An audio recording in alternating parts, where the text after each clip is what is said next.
Good morning, children. This is A. Manoj Kumar, working in Oxford High School, Uppugunduru. We have been discussing about work of waves. So, already we discussed about mushroom rocks in silver.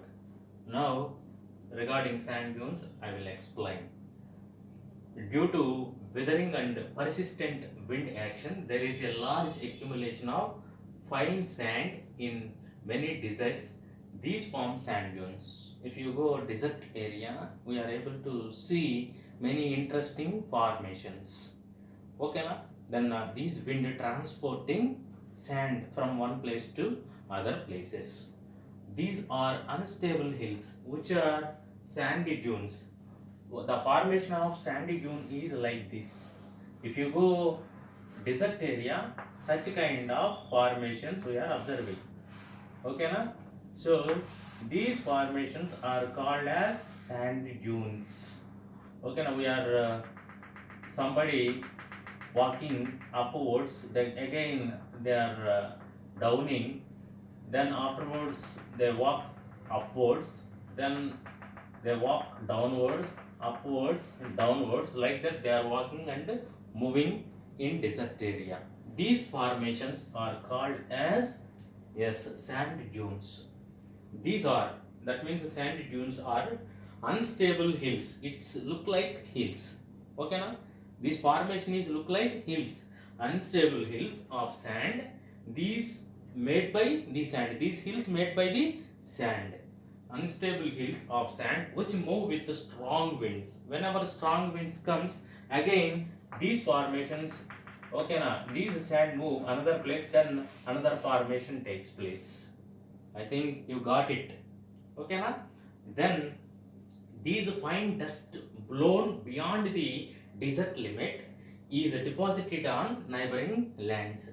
So especially these sands contains fine soils. Sometimes these fine soils transporting towards neighboring areas, and these sand depositing in neighboring areas. So usually this is yellow in color, and is that soil is very fertile. Okay, na? That soil contains fertility.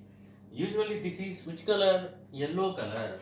If you go China, we are able to see yellow river as well as yellow sand area. Okay, na? So usually this is yellow in color and is very fertile. This soil is called loess. Loess plains we can observe in China, and all over the world in some areas loess plains are located. These loess plains contains fertility soil, fertile sand. Do you understand? So loess in fact fine loam, which it contains a loam. Okay, na? Fine loam, rich in lime. Lime content also contains that sand. So loam content contains that sand. At the same time, lime also, rich lime also presented in that sand. Very coherent and extremely porous in nature. Which one? Which sand? Yes, in loess sands. Extremely porous in nature. So once again I will say losses in fine soil, fine loam contains that one.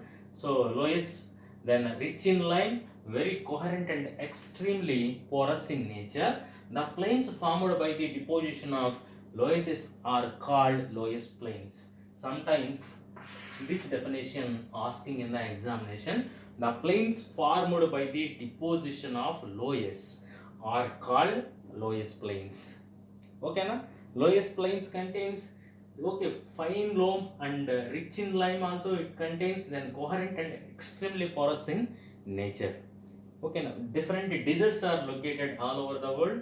Sahara desert located in Africa, Kalahari desert also located in Africa, Gobi desert located in Asia, northwest China and southern Mongolia it spreaded Gobi desert, Great Victoria Mountain located in Australia, Patagonia desert is located in North America, then Namib desert located in Africa, Thar desert located in India, Great Basin desert located in USA, Atacama desert located in South America, Then Arabian desert located in Arabia. That means Asia. Do you understand? These are the deserts located all over the world. If you go visit such deserts, you are see formations like Hinselberg, sand dunes, then mushroom rocks we are able to see. Okay, na? Final topic is action of vegetation and human beings. In this section, we shall briefly examine the impact of biosphere on lithosphere. Impact of biosphere on lithosphere. Okay. What ways trees, grass and plants affect rocks? Now we shall discuss. What ways trees, grass and plants then affect rocks? Sometimes we are seeing outside, then on rocks these plants are growing. Such a way, what these plants are doing, we will see. These contribute to the weathering of rocks by driving roots into fine cracks or holes in the rocks. Whenever these roots of the plants or trees penetrate deep inside of the rocks, cracks will take place. Whenever rains falls or else moisture takes place, then it enters into the holes, further erosion, denudation takes place. See once again, they also enable water and moisture to enter into the rocks, which further enable weathering. Whenever on rocks plants are growing, these plants roots go deeper inside of the rocks. Then afterwards what will happen? These enables water and moisture to enter into the rocks, which further enable weathering. Such a way rocks are breaking. Then these rocky particles go down. Afterwards transportation takes place. That is common phenomena. We know regarding that. In other hand, the plant or grass cover on soils prevent easy degradation. This is one aspect. This is another aspect. Especially if you observe the grass or plants on the ground, that vegetation helps us, especially helps to stop the soil erosion. Isn't it? Nowadays we are seeing soil erosion, fertile soil transporting somewhere else. Isn't it or not? So if that place having more trees and grass or plants, automatically that grass or plants stops easy erosion. Isn't it or not? So on the other hand, the plant or grass cover on soils prevent easy denudation or transportation of soil by wind or water. Isn't it or not?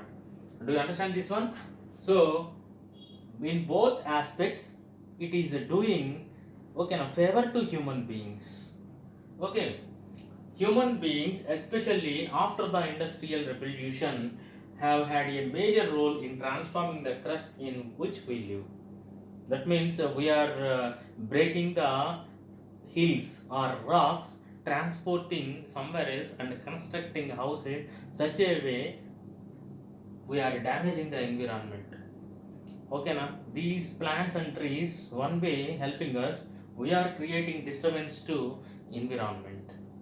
So we completed second lesson, natural reliance of the earth.